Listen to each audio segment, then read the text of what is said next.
Hello there, beautiful people. I'm Alondra, and welcome to Whimsy Designs.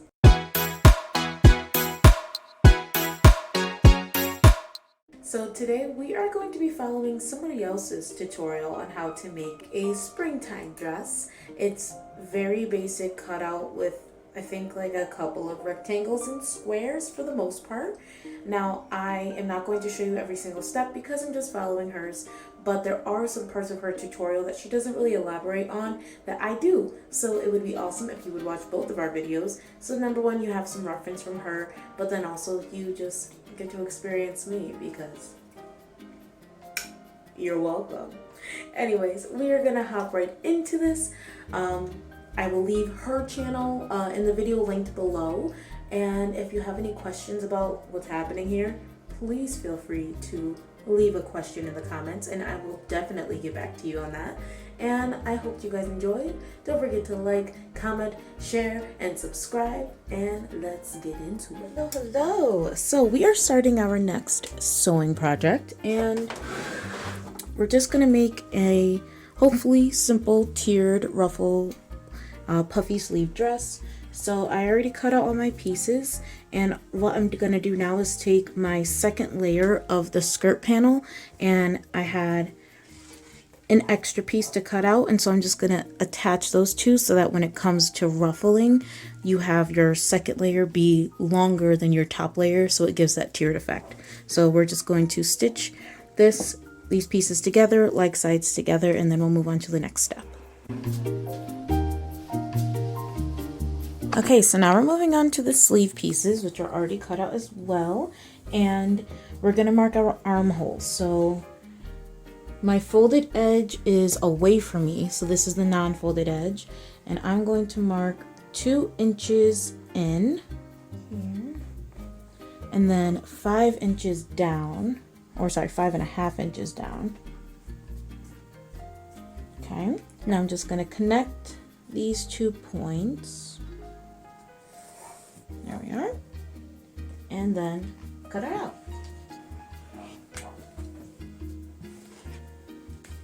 I need 6 pieces of elastic that are 9 inches long. So I am just taking some old elastic from either previous projects, failed projects, or it might be from the lining of a fitted bed sheet.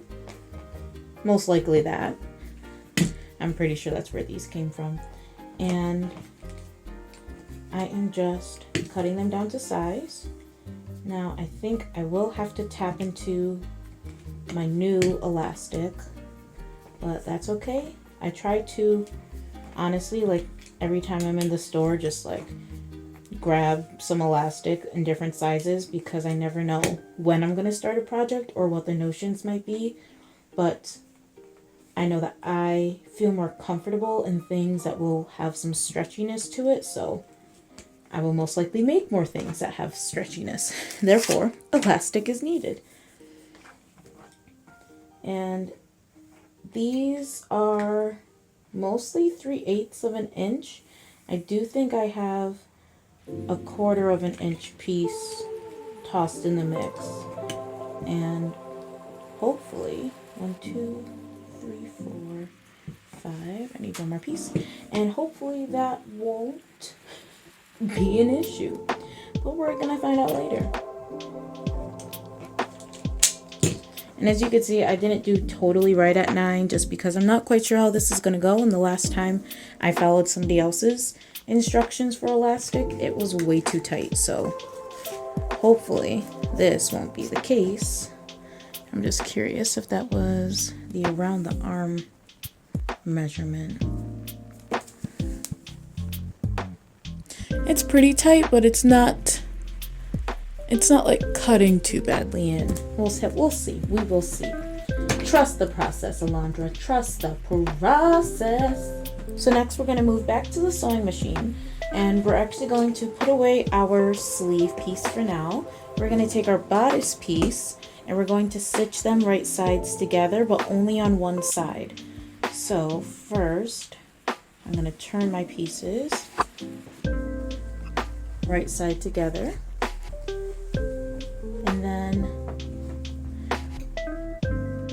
at that top area where we have our angled cut, I'm gonna start right where that angle ends, so like right here, and I'm just gonna stitch all the way down the straight side, the straight edge, and I'm only doing this on one. So from this angled piece right here, taking it from right where the straight edge starts, and I'm just going to go down in a straight stitch only here.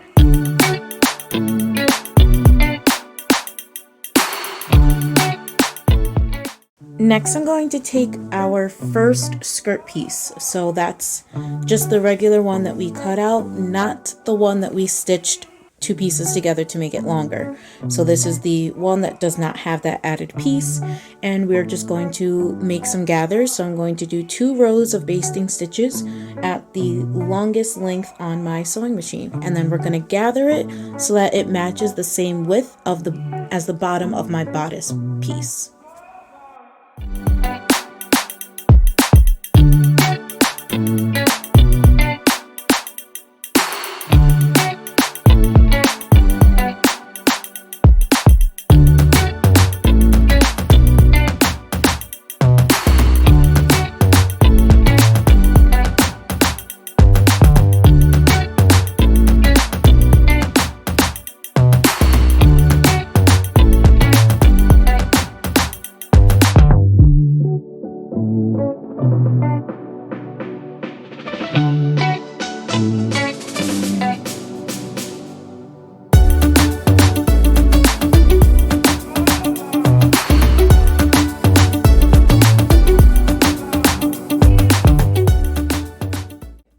So I just finished taking out my basting stitches.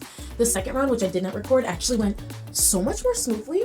I think the difference was that I was standing up and letting gravity pull the dress down while I was slowly pulling up, and that seemed to work really well. So maybe that might be a trick. Maybe it was just luck of the draw, but try it yourself. Let me know if standing up and trying to take out your basting stitches, does it go better than when you're trying to do it horizontally. So before I moved on, I needed a snack. I just wanted to show y'all guys. From Aldi, their vanilla chip, I think it's like Simply Nature. I think that's the brand. Their vanilla chip granola bars, so freaking good. So I just downed this. Probably still food in my teeth, so sorry about that.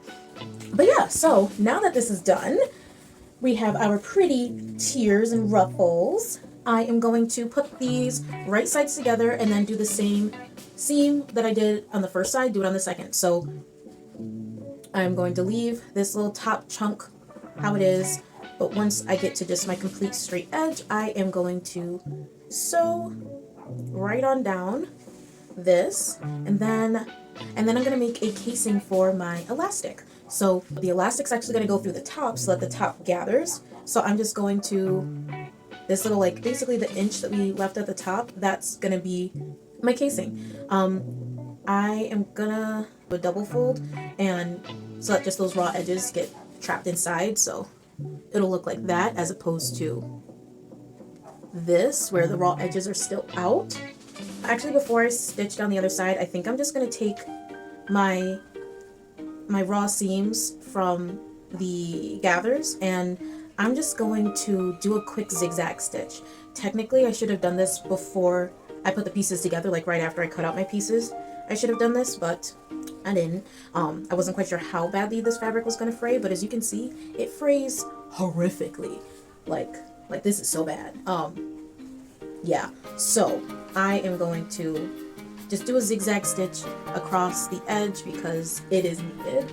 Then I'm going to stitch up the side seam and make a casing for my elastic, and you just want your casing to be as wide as your elastic is so that when it fits in there, it's nice and it's not being forced to turn over, because as we all know, elastic that does not stay straight is of the devil. You got it. All right, so I'm gonna just keep working on this. Y'all know my next steps, so enjoy the vibes. Enjoy the vibes.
are going to set our bodice part of the dress to the side now that it's mostly done with the exception of the sleeves and a good hem. So we're going to move on to the sleeves. And what we're going to do is unfold our piece, and we want it so that that angle that we cut for the armhole, so that is on the sides. And we're just going to do the same thing as we did for the top of the dress, and we're going to make a casing for the elastic. So just gonna fold it down once and then twice so that it can fit the elastic in there. And I'm just going to press it because it holds the seam pretty well, and then I don't have to use pins, and it helps me just stay on track. So I'm going to do this to the top all the way across, and then the same for the bottom, and I'm just going to roll my hem upwards and press and then stitch all the way across.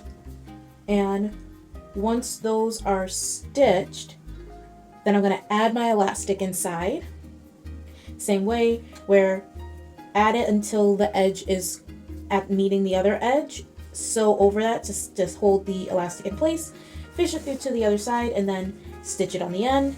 And then we'll do that to the top and the bottom where our casings are, and then we will put like sides together, and where those angles meet, we are going to, right there where those angles meet, we're just going to stitch this arm sleeve closed and just stitch a nice clean seam down. The top will be gathered, the bottom will be gathered, but this angled armhole does not get touched yet. Alrighty, here we go.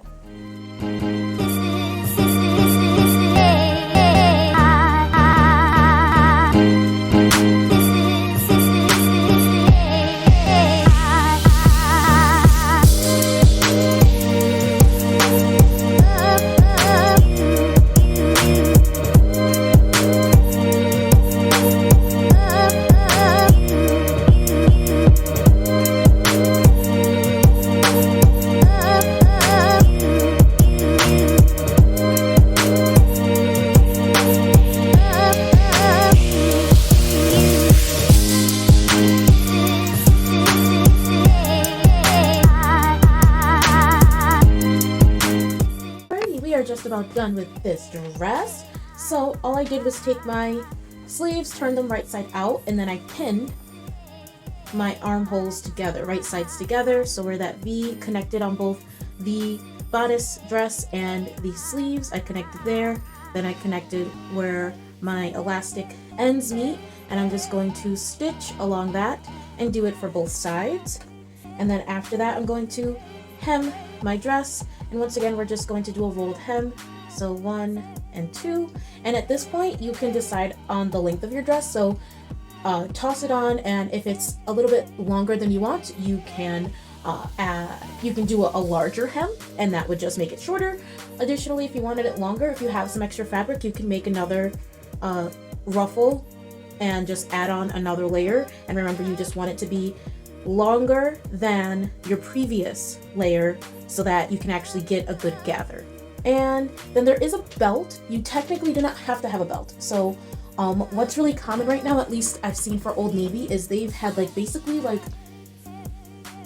paper bag type dresses, and they're very much the tiered dresses with sometimes a puffy sleeve or just a strap, and they are shapeless. So if that's a style that you really like, then you're done. However, I think I'm gonna make the belt just because I don't like that look on me of the shapelessness sometimes. And I think with this fabric, because it was a bed sheet, I look more like I'm wearing a bed sheet if there's not much shape to it. So I'm just gonna take a strip of some of my leftover fabric from this, make sure that it can fit around my waist, and also just tie into a knot or bow in the back. And it's really very simple. Like sides together, stitch up one side and one end, and then turn it inside out. You can use a strap turner. I'm going to just use this chopstick to kind of poke it and shimmy it through, and then stitch up that the end that you were turning the belt around with, and then you're done with that belt. Also, her video does explain it. So obviously the things that I'm not showing you detail for detail, it's because I'm watching somebody else. So she gives you some details, and partially I am expanding on some of the details that she gives, and then I'm also not. So watch both of our videos. I think hers is only like 10 minutes, so you know, give her her flowers and let her know that you are here to watch, but also give me my flowers and continue watching me. Okay, thanks. Bye.